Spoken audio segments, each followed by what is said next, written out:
또 많은 사람들이 예수님께 와서 고침받고 또 예수님께서 참 신기한, 그 당시 사람들이 볼 때 아주 신기한 그런 일을 행하시니까 좀 그런 여성도 있어요. 야, 참 저런 사람을 내가 낳아서 했으면 참 키웠으면 굉장히 복이 있었겠다. 그러면서 예수님의 어머니를 참 복이 있는 여성이다. 어떻게 당신 같은 사람을 낳았을까?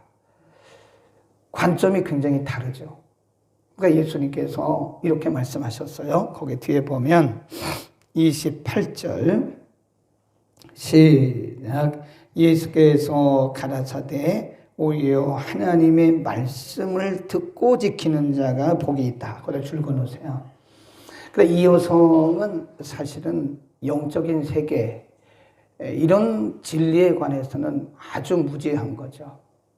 그러나 겉으로 나타난 것만 그 육신적인 안목만 갖고 있는 거예요. 그러니까 예수님 말씀하기를 이런 것이 복이 있는 게 아니다. 진짜 복 있는 사람이 누구냐? 하나님의 말씀을 듣고 지키는 자가 복이 있는 거다. 아멘. 우리는 오늘 말씀 잘 기억해야 돼요. 진짜 복이 있는 자가 누구냐? 돈 많이 버는 게 복이 있는 게 아니다. 공부를 많이 해서 좋은 학교 가고 좋은 직장에 가는 것이 그게 복이 있는 것이 아니다. 진짜 이 땅에서 복이 있는 사람은 뭐라고 그래요? 말씀을 듣고 지키는 자다. 아멘. 우리 요한계시록으로 한번 가볼까요? 요한계시록 1장도 보면 아주 비슷한 말씀을 했는데 말씀은 뭐 어디나 같은 거죠. 요한계시록 1장 3절입니다. 요한계시록 1장 3절 이 언약의 시작. 이 언약의 말씀을 듣는 자, 읽는 자와 듣는 자들과 그 가운데 기록한 것을 뭐하는 자들이 지키는 자들이 복이 있다 그랬어요. 다시 한번 보세요. 이 예언의 말씀을 읽는 자와 듣는 자들과 그 가운데 기록한 것을 뭐하는 자들? 지키는 자들이 복이 있다. 그러니까 이 말씀을 잘 기억하셔야 돼요. 그리고 주목을 해야 됩니다. 예수님이 분명히 그 여인에게 말씀하기를 하나님의 말씀을 듣고 그 다음 중요한 부분이 지키는 자예요. 지키는 자가 말씀대로 사는 자가 복이 있는 것이다. 아멘. 오늘 우리는 진정으로 복이 있는 자가 누군가. 그러니까 이 여인처럼 우리가 그렇게 육신의 안목을 가지고 엉뚱한 소리 하면 안 됩니다. 물론 여성으로서 그런 말은 할 수는 있을 거예요.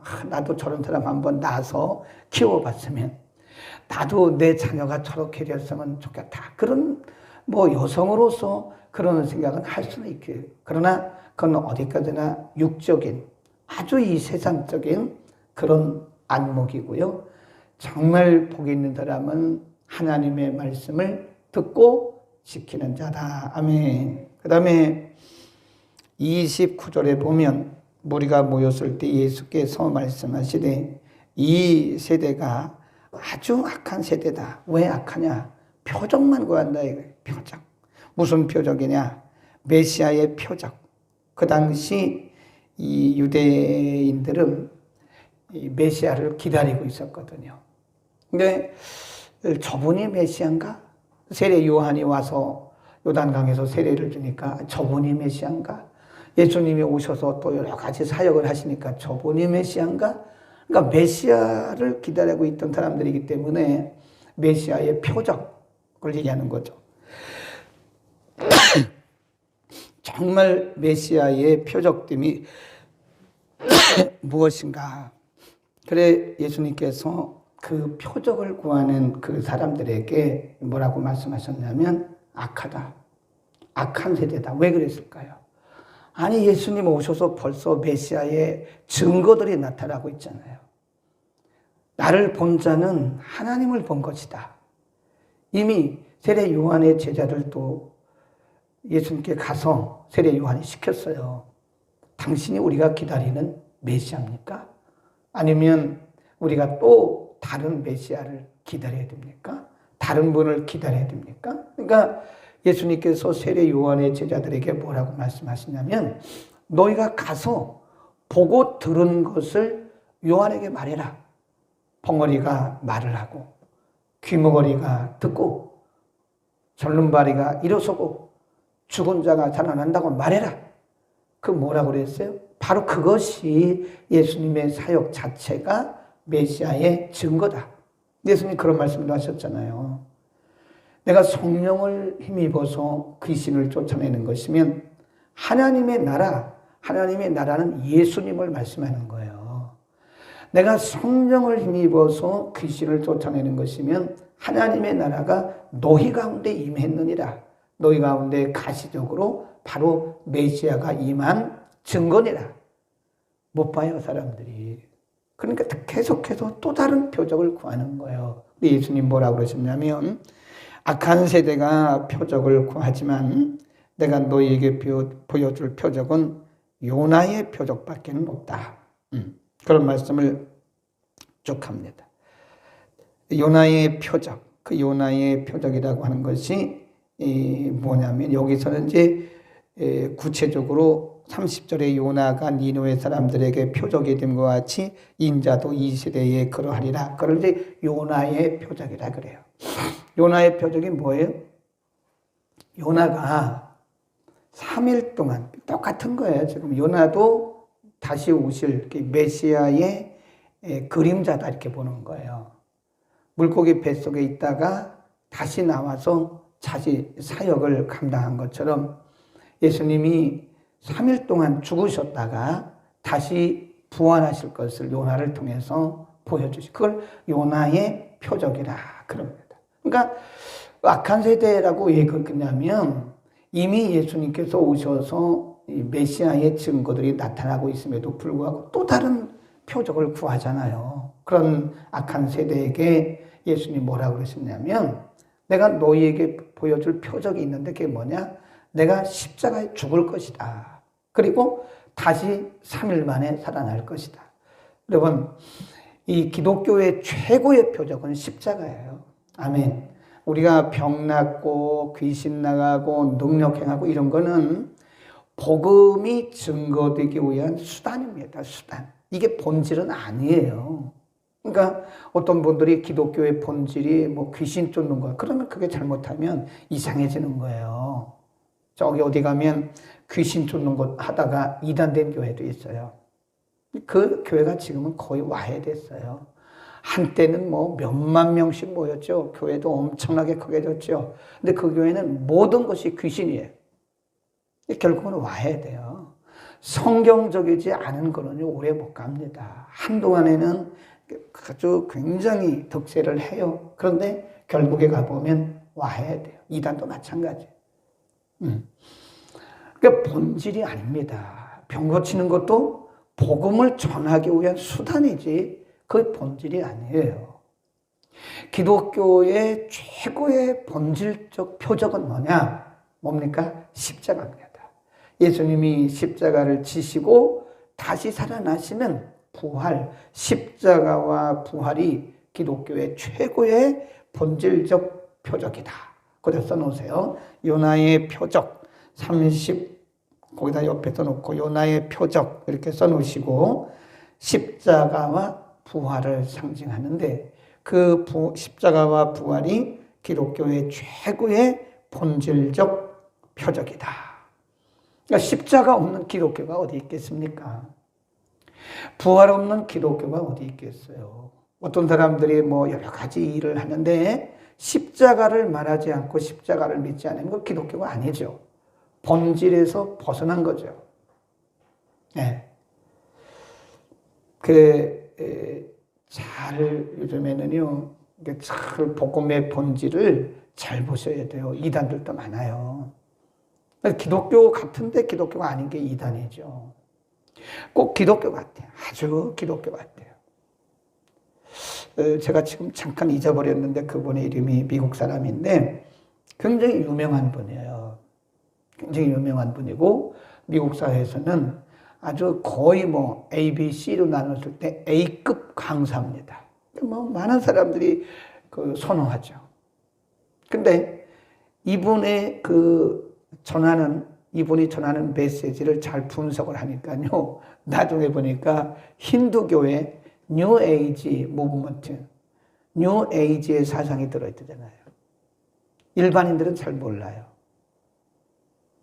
그 기독교가 아니고 십자가 빠졌으니까 십자가 빠지면 아무리 멋있게 말을 하고 아무리 훌륭한 사람도 기독교가 아닙니다. 네, 본질이 아니에요. 본질에서 벗어난 거다. 아멘. 우리는 기독교의 본질은 십자가입니다. 그리고 부활입니다. 부활이 없는 기독교는 그 기독교가 아니죠. 아무리 사람들이 많이 모이고 아무리 사람들이 뭐 웅성거리고 아무리 사람들이 뭐 대단히 흥분하고 그래도 기독교는 반드시 십자가가 있어야 돼요. 십자가 없는 복음은 없는 거예요. 십자가를 말하지 않으면, 부활을 말하지 않으면 기독교 복음이 아닙니다. 어떤 분이 한국교회 강단이 점점 복음이 쇠퇴해 간다 그래요. 네. 말씀 읽어놓고 다른 얘기하는 거예요. 교회는 정치 얘기하는 데가 아니에요. 교회는 경제 얘기하는 데가 아닙니다. 교회는 철학 얘기하는 데가 아니에요. 저는 가끔 목회자들이 설교할 때 뭐 중국의 공자 얘기하고 깜짝깜짝 놀래요. 아니 왜 성경 얘기하면서 왜 공자 얘기를 하냐? 소크라테스 물론 비유를 들을 수는 있을 거예요. 그 참고로. 그러나 소크라테스의 말이 복음이 아니에요. 공자의 말이 그건 사람들에게 좋은 말은 될 수 있으나 생명은 아닙니다. 아멘. 그 왜 목회자들이 그걸 모르는 이게 복음이 퇴색되어 가네.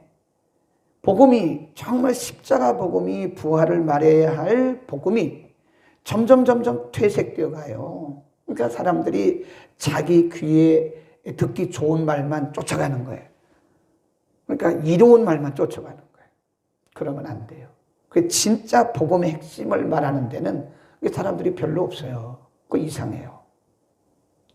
그리고 진짜 복음의 핵심이 아닌 십자가와 부활이 아닌 다른 것을 말하는 그것을 우리가 영어로 뉴 에이지 무브먼트라고 그래요. 사람들이 속아 넘어갑니다. 조심해야 돼요. 그래서 예수님이 그 표적을 구하는 그 시대를 보고 뭐라고 그랬어요? 이 악한 세대라고. 이 악한 세대가 표적을 구하지만 나는 십자가와 부활의 표적밖에는 볼 것이 없다. 아멘. 얼마나 멋있어요. 요즘에는 분별을 잘해야 됩니다. 요즘에 설교의 홍수 속에 살고 있어요. 유튜브에 들어가면 뭐 설교가 얼마든지 나오고요. 거기 가짜도 많아요. 말씀 가지고 말한다고 그게 다 복음이 아니에요. 거기에 가장된 복음도 많아요. 그러니까 아무 데나 가서 듣고 막 그러지 마세요. 검증되지 않은 곳에서는 그거 보고 은혜 받고 그러지 마세요. 큰일 납니다. 나도 모르는 가운데 뉴에이지 악한 세대에 가장된 복음에 우리가 미혹될 수도 있다는 것입니다. 아멘. 그 다음에 33절 보세요. 누구든지 등불을 켜서 속에나 말 아래 두지 아니하고 등경 위에 두나니 이는 들어가는 자로 그 빛을 보게 하려 함이라. 34 넘어가고 35부터 읽겠습니다. 시작. 그러므로 내 속에 있는 것이 어둡지 아니한가 보라. 이게 중요한 거예요. 지금 첫 번째 예수님 보고 당신을 뵌 태와 당신을 먹인 젖이 복이 있다. 이런 육신적인 말을 하는 여성도 여기 포함되고요. 그 다음에 표적을 구하는 악한 세대도 여기 포함됩니다. 예수님이 결론적으로 이렇게 말씀해요. 36 시작. 내 온몸이 밝아 조금도 어두운 데가 없으면 등불의 광선이 너를 비칠 때와 같이 온전히 밝으리라 그랬습니다. 그래서 34절에 보면 내 몸의 등불은 뭐라 그래요? 눈이다. 눈. 눈. 내 몸의 등불은 눈이다. 내 눈이 성하면 온 몸이 밝을 것이고 만일 나쁘면 내 몸도 어두울 것이다. 그랬어요. 이 눈 얘기를 하시는 거예요. 눈. 이게 뭐냐면 안목이라고 써놓으세요. 안목, 관점. 그러니까 예수를 믿어도요, 이 신앙생활을 말한다고 해도, 크리스찬이라고 말해도 안목이 바뀌지 않으면요, 여전히 육에 속한 사람이에요. 참 안 됐지요. 굉장히 안 됐어요. 추구하는 것이 이 세상이에요. 거듭나지를 못했어요. 예수님 이 말씀이에요. 내 눈이 온몸을 좌우한다 이거예요. 내 눈이 어두우면 온몸이 성하지 않을 것이고 내 눈이 밝으면 온몸이 성할 것이다. 이 눈이라는 것은 관점, 시각, 안목 이것을 말하는 거예요. 거듭난다는 게 뭐냐? 가치관의 변화입니다. 아무리 내가 믿음이 좋다 그래도요, 가치관이 변화되지 않았으면 아직 변화된 거 아니에요. 그 변화된 거 아닙니다. 그 어떤 사람이 그러잖아요. 돈 쓰는 거 보면 안다고요. 돈 쓰는 거 보면 안다고요. 돈을 사용하는 방법을 보면, 돈을 사용하는 방향이나 방법을 보면, 어디에다 돈을 많이 쓰는가를 보면 이 사람이 거듭났는가 거듭나지 않았는가를 알 수 있다는 거예요. 만나는 친구들을 보면 알 수 있어요. 어떤 사람들을 주로 만나는가, 어떤 부류의 사람들과 어울리고 있는가. 주로 놀러 다니고 먹으러 다니고 춤추러 다니고 이런 사람들과 어울리면 거듭나지 않았다고 볼 수 있는 거예요. 거듭난 사람은 그렇게 살 수가 없습니다. 네. 그 사람이 주로 사용하는 말을 봐도 알 수 있어요. 거듭난 사람은, 안목이 바뀐 사람은 다릅니다. 네. 이 세상의 가치관. 여전히 아주 값비싼 차를 타는 것이 인생의 자랑이에요. 그건 제가 볼 때 여전히 위험한 분입니다. 굉장히 값비싼 아주 명품 옷을 입는 것을 인생의 자랑으로 여겨요. 이거 참 위험한 수준에 와 있는 거예요. 이게 뭘 그렇게 이게 중요합니까? 이건 본질이 아니잖아요. 그냥 우리의 육체를 덮는 것 뿐이지 실제로 중요한 것은 우리의 영입니다. 영혼입니다. 우리가 아주 큰 집에 사는 것이 인생의 기쁨이다. 그것이 내 인생의 자랑이다. 상당히 위험수위에 와 있는 거예요. 예수 믿는 사람이 큰 집 사는 것이 기도의 제목이다. 위험하다고 봅니다. 아니, 큰 집 사는 게 무슨 우리의 기도의 제목이 될 수가 있겠어요? 나는 어제 그 동서를 보면서요, 몰라요. 우리 눈이 열리기를 축원합니다. 우리의 시각이 달라져야 돼요. 거듭난다고 하는 것은 환상적으로 거듭난 걸 말하는 게 아니에요. 우리의 안목이, 오늘 예수님이 분명히 말씀하셨어요. 눈은 몸의 등불이다. 눈이 어두우면 온몸이 상한다. 눈이 밝으면 온몸이 밝을 것이다. 온전해질 것이다. 이게 바로 안목, 영적인 안목을 얘기하는 거예요. 그러니까 어떤 분들은 신앙생활을 하면서 인생을 살면서요, 본질과 비본질을 구분을 못하는 거. 왜요? 눈이 아직도 가려워져 있으니까. 눈이 가려워져 있기 때문에 본질과 비본질이 뭔가를 구분을 못하는 거예요. 우리가 예수 믿으면서도요, 본질과 비본질, 세상적인 것과 영적인 것을 구분하지 못하면요, 엉뚱한데 목숨 걸고 살아요. 참 굉장히 안타깝죠. 네, 안 믿는 사람하고 똑같아요. 아니, 저렇게 눈이 어두우냐? 세상에 저렇게 예수 믿는 사람들이 저렇게 눈이 어두우냐? 아니, 본질이 뭐고 비본질이 뭔지를 왜 이렇게 모르냐? 안타까울 때가 많아요. 우리의 영적인 눈이 어떻게 밝아지는가? 여기서 말하는 영안이라고 하는 것은요, 오해하지 마세요. 뭘 환상 보고 그런 걸 얘기하는 게 아니에요. 너무 그렇게 그런 데 치우치지 말아요. 환상 보고 봤다 들었다 이런 거 건강한 거 아닙니다.